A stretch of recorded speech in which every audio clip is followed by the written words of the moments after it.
Hey guys, just another quick example about the relationship between a matrix and a linear transformation.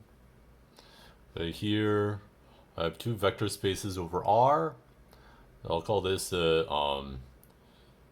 polynomials of degree at most 3 is V. And then you call W the even polynomials of degree at most 4.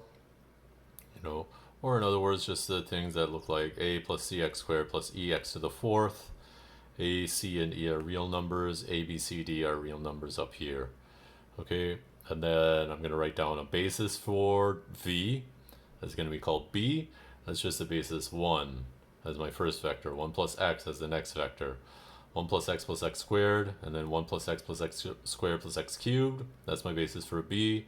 And my basis for C is just like the kind of more obvious one. 1 x squared x to the fourth. That's my basis for W. Call it C. Now I am defining, actually, I want to find a linear transformation from V to W whose matrix is just like, I just wrote down some matrix here. The matrix is going to be first row 1 1 0 0 0 1 0 0 0 0 2 1. Okay, and I want to define a way of I want to have a linear transformation from polynomials to other polynomials, right? Okay, so how do I do that?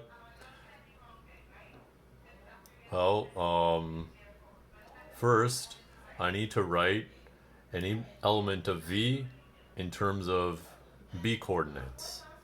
Okay, let's try it. So, okay, so let's let f of x, because that's usually how we write polynomials.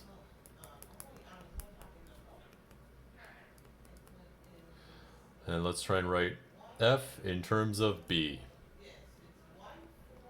So maybe I'll use Greek letters or something. Alpha 1 times 1 plus alpha 2 times 1 plus x.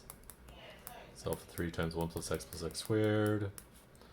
Is alpha 4 times 1 plus x squared plus x cubed. And let's try and solve it. Well, we'll just expand everything out and see what happens. So my constant term is alpha 1 plus alpha 2 plus alpha 3 plus alpha 4.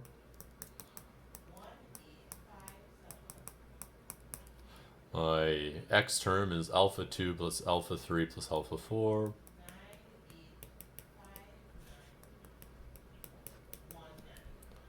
X squared term is alpha 3 plus alpha 4.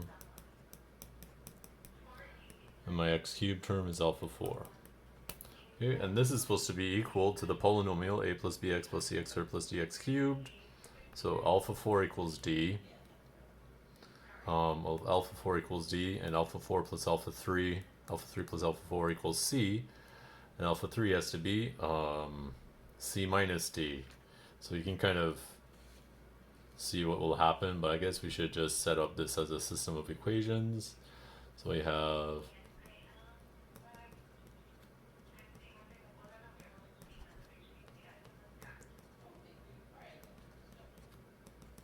let's just write it out. And maybe you've already solved it as I was writing it out, and that's okay. So we get alpha 4 equals d, alpha 3 equals c minus d, alpha 2 equals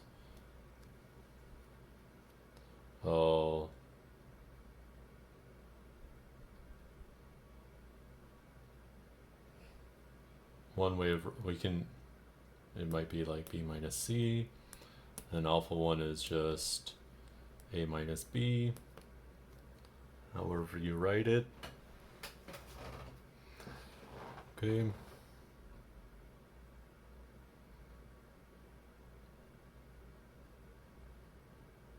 Okay.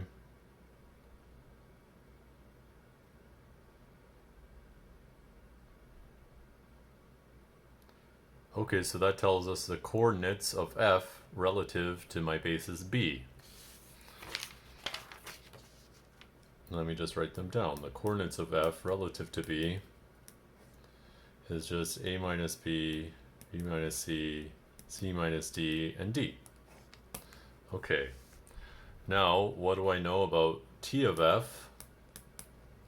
T of f relative to c, it might be like a vector a, b, or I won't use a, b, and c. It might be like x, y, z.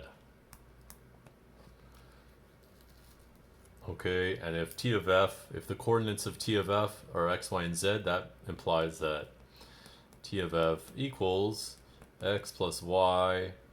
Oh, I shouldn't have used x. Let me do over one more time. Let's call the coordinates c0, c1, and c2. And then t of f would be c0 times 1 plus c1 times x squared plus c2 times x to the fourth. Because my basis c, remember, c was the basis 1 x squared x to the fourth. So my coordinates are c0, c1, and c2. This is what t of f is.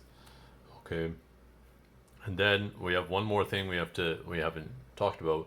That is the relationship between the coordinates of t of f and the matrix of t times the coordinates of f. So, and we've kind of been given the matrix of t as this matrix here. And then I've also found out what the coordinates of f are. Here are the coordinates of f. Okay, so and then what is the equation we're going to use? Well, we just going to use the equation that the coordinates of t of f are the matrix of t times the coordinates of f. Okay, so this calculation will get us the coordinates of t of f, and then this relationship will get us what is t of f, and that is what I want. So I'll be done. So I just multiply this vector times this matrix. I get a minus b plus b minus c. I get a minus c in the first entry. I get b minus c in the second entry. And I get 2 times c minus d plus d. So I get 2c minus d in the third entry. Okay, and if I rewrite it, so that means that t of f is just a minus c plus b minus c times x squared plus 2c minus d times x to the fourth. And what was f? F was just a plus bx plus cx squared plus dx cubed. So that is our that is the definition of t now, working backwards from the matrix of t and our two given bases. Okay, so that is maybe kind of something that tells you if you have a matrix, you can work backwards and find out what the linear transformation is. Okay, so it is just kind of more, I guess evidence is the wrong word, but it's more, yeah, should convince you that it doesn't really matter if you work with linear transformations or matrices, as long as you can flip back and forth.